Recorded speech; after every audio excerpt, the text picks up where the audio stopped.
Let's do 7c. So we can use both the laws of exponents here and logarithmic laws. Remember, when dividing powers with the same base, we subtract the exponents. So if you check this side, we're dividing powers with the same base. So we're going to say 3 to the power log 2 to base p minus log 8 to base p. Right, we just subtract the exponents, is equal to 9. 9 is 3 squared. Right. Now we have powers with the same base, we can equate the exponents. Log 2 to base p minus log 8 to base p is equal to 2.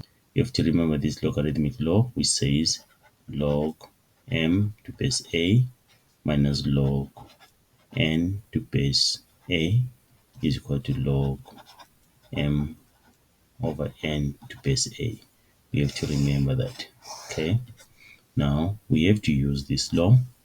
So it means it's going to be log 2 over 8 to base p is equal to 2.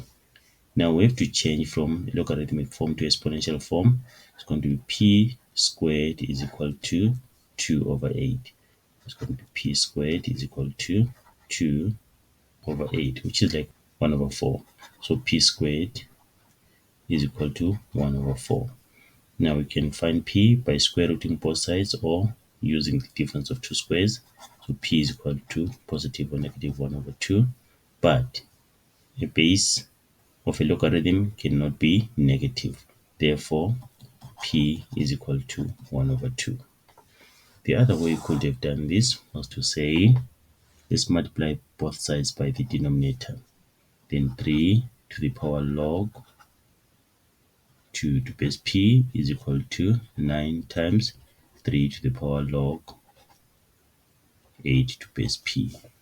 Right, so this is 3 to the power log 2 to base p is equal to 3 squared, that is 9, then times 3 to the power log 8 to base p.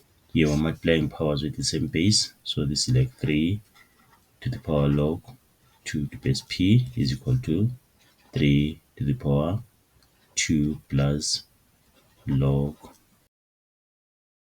We have powers with the same base here, we can equate the exponents. Then we have log 2 to base p, and then is equal to 2 plus log 8 to base p. Then we subtract both sides, we have log 2 to base p minus log 8 to base p is equal to 2, which is just the same as this. And then from there, you just continue like we did here. And then you get that your p is equal to 1 over 2.